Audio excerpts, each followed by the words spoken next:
In today's video I'm reviewing Machine Head from Deep Purple. Released in 1972, this one was another one that totally missed my attention when I was forming my musical preferences back in the day. My friends spoke of this album, but apart from Smoke on the Water, it's a totally new piece of music to me, I must be honest. It's been selected for a review following a poll on my channel, and it's one I'm really looking forward to doing it. It's the band's sixth album, following on from Shades of Deep Purple from '68, Book of Taliesin also in '68.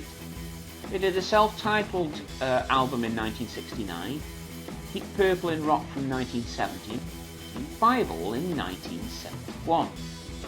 The band consisted of Ritchie Blackmore on guitars, vocals from Ian Gillan, bass from Roger Glover, keyboards from John Lord, and drums and percussion from Ian Pace.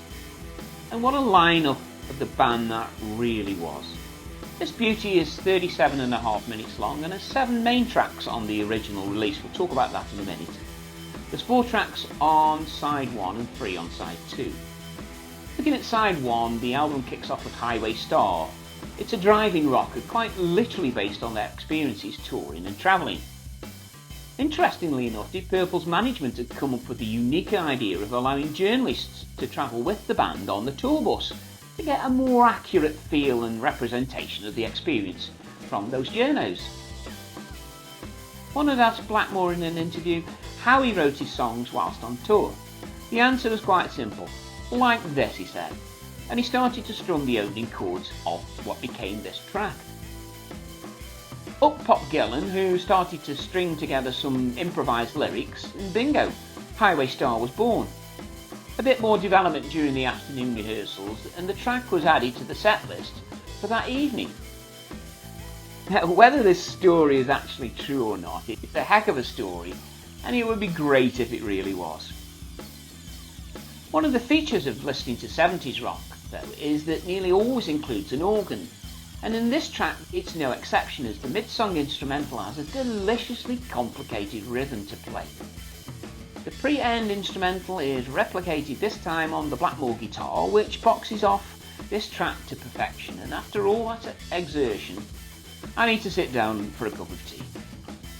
But no time to pause as I crack on with Maybe I'm a Leo. This is a little bit more control beat, as it leads with drums to the fore and guitar and bass providing that balance. This incidentally was written by bass player Glover, who liked the fact that the song didn't really start on that first beat of the bar, something that had been kind of pinched from Lennon's How Do You Sleep, a big bluesy number that didn't feature on the live tours until 1993, when Joe Satriani took a fancy to it during his stay with the band. It boasts 2 guitar solos and a lovely organ solo from John Lord. Pictures of Home takes over, and what a team effort this track is. Blackmore's given the luxury of 2 solo breaks showing off all his vitriolic guitar skills. John Lord has his customary organ solo included, with the drumming of Ian Pace setting a blistering soundscape and some excellent bass from Glover. Makes it a band member tour de force. The lyrics speak of the sights and sounds of Montreux, which is where the band recorded the album. Ritchie Blackmore, speaking in an interview on Classic Albums at the time, said, when Ian Gillan started writing about eagles and snow, the others thought he was a little bit crazy. I said, let him go with it. I think it's great. Well, it takes all sorts. Side 1 ends with Never Before, widely regarded as the most commercial of the songs, which indeed did become the first lead single for the album.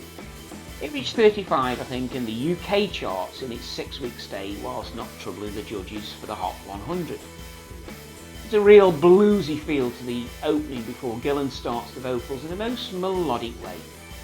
That blues feel has continued with the Blackmore solo, whilst an overly distorted organ solo completes the setup. When the band sent the album to the record company, they indicated that this was the single that they wanted to release, to the amazement of the label, who demanded that Smoke should be the lead single. Lord remembers, we replied to them, you must be crazy, the hit single here is Never Before. And that shows how much we knew, because we didn't even think Smoke on the Water was single-worthy, much less the iconic anthem it's become. Side 2 begins with that non-single-worthy track, Smoke on the Water, which became synonymous with the album and the band in general. where to start on this monster. The track is written about the events of the recording of Machine Head, including the casino fire during a Frank Zappa matinee gig and subsequent evacuation, as well as the sessions at the Grand Hotel. The title referred to thick black smoke from the fire that was seen hanging over the shore of Lake Geneva. Blackmore compares those iconic opening 4 chords to the beginning of Beethoven's Fifth Symphony, indeed. This one peaked at 21 in the UK but fared much better in the US, where in its 16-week stay during the summer of '73 topped in at a high of number 4. It is without doubt the best known Deep Purple song of all time. I need say no more. Lazy is the longest track at just over 7 minutes and is a sumptuous blues-based track. There is a shrieking Hammond organ opening. That sound I so love in my rock and prog, with just wonderful blues-based lead guitar over the top of it. To all intents and purposes, the first 4 minutes are a pure jam session free-for-all, and only at that point do we get to hear some vocals. We also get treated to a Gillan harmonica before more vocals, and then there's a 2-minute lead out. It was a popular live piece towards the end of many of the live sets, and Glover said it was based loosely on the Oscar Brown song Sleepy, Blackmore adding that it was inspired by Clapton's Stepping Out. Whatever, or whoever, it's a mighty fine blues track. Now we end with Space Trucking. Now I don't know if Deep Purple ever did Whimsy, but this might just be the closest they got. Science fiction versus 50s rock and roll is not one of the more obvious combos, but that's what we have here. To my mind, it's not really meant to be taken too seriously, and it's a really catchy track. Nothing complicated, just harmless fun. When played live, it often descended into a free-for-all jam session that lasted up to 20 minutes. There's the unusual sound of a drum solo playing out the song. I note a memorable incident from '74 for this one, where the track was being played live at the 1974 California Jam. Guitarist Richie Blackmore had become extremely upset for some reason or another, and during the extended jam session, he destroyed multiple guitars, he smashed a camera, and had his guitar amp doused in gasoline and lit on fire, causing it to explode. Goodness only knows what would have happened if they'd really got angry. Rock and rolling. In some listings there is an 8th track called When a Blind Man Cries, which didn't actually appear on the album, but was the B-side to the single Never Before.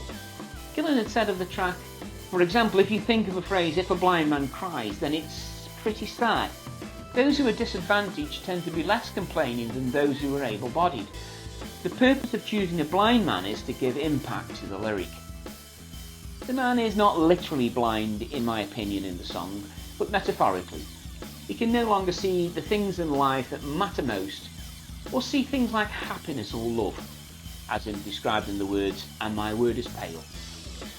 It's a powerful song that offers a strong identity to depict the sadness, hopelessness and solitude it's meant to display. I've enjoyed this album no end, and perhaps now understand why so many of my school pals went ballistic for it 50 years ago.